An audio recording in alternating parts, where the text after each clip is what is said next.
ਜਦੋਂ ਤੁਸੀਂ ਗੱਲ ਦੋ ਮੁਲਕਾਂ ਦੀ ਕਰੋ ਜਾਂ ਦੋ ਮੁਲਕਾਂ ਦੇ ਆਵਾਮ ਦੀ ਕਰੋ ਜਾਂ ਦੋ ਮੁਲਕਾਂ ਦੇ ਆਵਾਮ ਦੀ ਉਹ ਸੋਚ ਦੀ ਕਰੋ ਤੇ ਸ਼ਾਇਦ ਦੋਨੇ ਮੁਲਕਾਂ ਦੇ ਆਵਾਮ ਜਿਹੜੇ ਨੇ ਉਹ ਅਮਨ ਸਕੂਨ ਮੁਹੱਬਤ ਹੀ ਚਾਹੁੰਦੇ ਨੇ ਔਰ ਅਮਨ ਸਕੂਨ ਮੁਹੱਬਤ ਤੋਂ ਇਲਾਵਾ ਉਹਨਾਂ ਦਾ ਕੋਈ ਹੋਰ ਨਾ ਟੀਚਾ ਹੈ ਨਾ ਮਕਸਦ ਹੈ ਨਾ ਕੋਈ ਟਾਰਗੇਟ ਹੈ।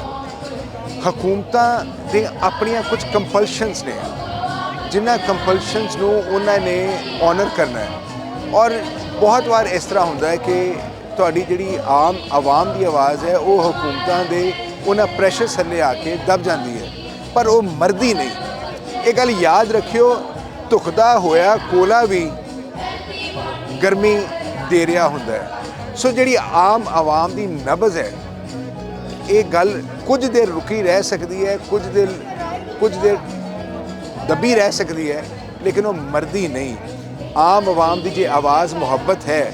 ਅਮਨ ਹੈ, ਸਕੂਨ ਹੈ ਇਸ ਬਰੇ ਸਗੀਰ ਦੇ ਵਿੱਚ ਇਨਸ਼ਾਅੱਲਾ ਅੱਜ ਕੱਲ੍ਹ ਪਰਸੋਂ 1 ਸਾਲ ਬਾਅਦ 2 ਮਹੀਨਿਆਂ ਬਾਅਦ 2 ਸਾਲਾਂ ਬਾਅਦ ਇੱਕ ਸਾਡੀ ਜ਼ਰੂਰਤ ਹੈ, ਸਾਡੀ ਲੋੜ ਹੈ ਦੋਵਾਂ ਮੁਲਕਾਂ ਦੀ ਤਰੱਕੀ ਵਾਸਤੇ, ਦੋਵਾਂ ਮੁਲਕਾਂ ਦੇ ਇਜ਼ਾਫੇ ਵਾਸਤੇ ਇਹ ਹੋਏਗਾ। ਕਿਤੇ ਨਾ ਕਿਤੇ ਸਾਨੂੰ ਇਹ ਗੱਲ ਸਮਝਣ ਦੀ ਲੋੜ ਹੈ ਕਿ ਇਨਸਾਨੀਅਤ ਜਿਹੜੀ ਹੈ ਉਹ ਪੋਲੀਟੀਕਲ ਪਾਰਟੀਆਂ ਦੀਆਂ ਆਈਡੀਓਲੋਜੀ ਤੋਂ ਪਰੇ ਹੈ।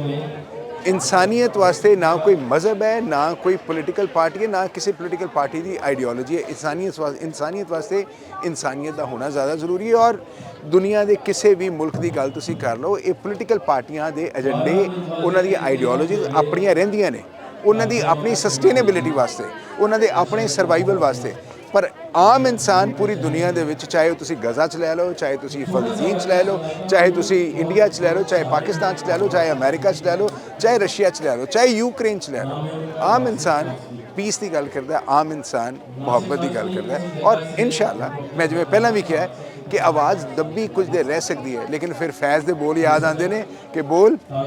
ਕਿ ਲਬ ਆਜ਼ਾਦ ਹੈ ਤੇਰੇ ਬੋਲ ਜ਼ੁਬਾਨ। ਇਸ ਵਾਰੀ ਫੈਜ਼ ਫੈਸਟੀਵਲ ਦੇ ਵਿੱਚ ਸਾਨੂੰ ਚੜ੍ਹਦੇ ਪੰਜਾਬ ਵੱਲੋਂ ਕਾਫੀ ਮੁਖੜੇ ਵੇਖਣ ਨੂੰ ਮਿਲ ਰਹੇ ਨੇ,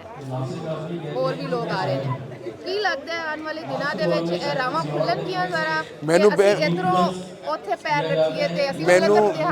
ਮੈਨੂੰ ਬਿਲਕੁਲ ਉਮੀਦ ਹੈ ਔਰ ਮੈਨੂੰ ਯਕੀਨ ਹੈ ਕਿ ਇਹ ਬਹੁਤ ਛੇਤੀ ਇੰਜ ਹੋਏਗਾ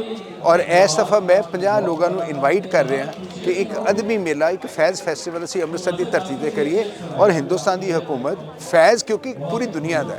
ਫੈਜ਼ ਕਿਸੇ ਮਜ਼ਹਬ ਦੇ ਨਾਲ ਨਹੀਂ ਜੁੜਿਆ, ਫੈਜ਼ ਕਿਸੇ ਹਕੂਮਤ ਦੇ ਨਾਲ ਨਹੀਂ ਜੁੜਿਆ, ਫੈਜ਼ ਕਿਸੇ ਪਰਟੀਕੂਲਰ ਮੁਲਕ ਦੇ ਨਾਲ ਨਹੀਂ ਜੁੜਿਆ, ਫੈਜ਼ ਕਿਸੇ ਪਰਟੀਕੂਲਰ ਜ਼ੁਬਾਨ ਦੇ ਨਾਲ ਨਹੀਂ ਜੁੜਿਆ, ਫੈਜ਼ ਸਾਡੇ ਸਾਰਿਆਂ ਦਾ ਤੇ ਅਸੀਂ ਫੈਜ਼ ਨੂੰ ਹਿੰਦੁਸਤਾਨ 'ਚ ਸੈਲੀਬ੍ਰੇਟ ਕਰਾਂਗੇ ਔਰ ਮੈਨੂੰ ਯਕੀਨ ਹੈ ਕਿ ਪਾਕਿਸਤਾਨ ਦੀ ਇਸ ਧਰਤੀ ਤੋਂ ਸਾਡੇ ਕੋਲ 50 ਦੇ ਕਰੀਬ ਅਦੀਬ ਸਾਡੇ ਕੋਲ ਹਿੰਦੁਸਤਾਨ 'ਚ ਪਹੁੰਚਣਗੇ, ਛੇਤੀ ਪਹੁੰਚਣਗੇ। ਸਰ ਵਿਸਾਖੀ ਲੋਹੜੀ ਦੇ ਉੱਤੇ ਵੀ ਤੇ ਕੋਈ ਦੱਸੋ ਨਾ, ਵਿਸਾਖੀ ਤੇ ਲੋਹੜੀ ਦਾ ਵੇਲਾ ਹੋਏ ਤੇ ਕੋਈ ਇਧਰੋਂ ਲਹਿੰਦੇ ਪੰਜਾਬ ਵੱਲੋਂ ਕੋਈ ਸਾਡੇ ਵਰਗੇ ਡਿਜੀਟਲ ਮੀਡੀਆ ਪਲੇਟਫਾਰਮ ਵਾਲੇ ਵੀ ਆਣ, ਕੋਈ ਇਹੋ ਜਿਹੀ ਇਨਸ਼ਾਅੱਲਾ ਤਾਲਾ ਮੈਨੂੰ ਯਕੀਨ ਹੈ ਕਿ ਆਉਣ ਵਾਲੇ ਦਿਨਾਂ ਦੇ ਵਿੱਚ ਹਾਲਾਤ ਸੌਖੇ ਹੋਣਗੇ। ਹੁਣ ਦੋਵੇਂ ਹਕੂਮਤਾਂ ਇਸ ਗੱਲ ਨੂੰ ਸੋਚਣ ਲਈ ਮਜਬੂਰ ਨੇ ਕਰਤਾਰਪੁਰ ਦਾ ਲਾਂਘਾ ਖੁੱਲ੍ਹਣਾ ਇਹ ਇੱਕ ਪਹਿਲਾ ਕਦਮ ਹੈ।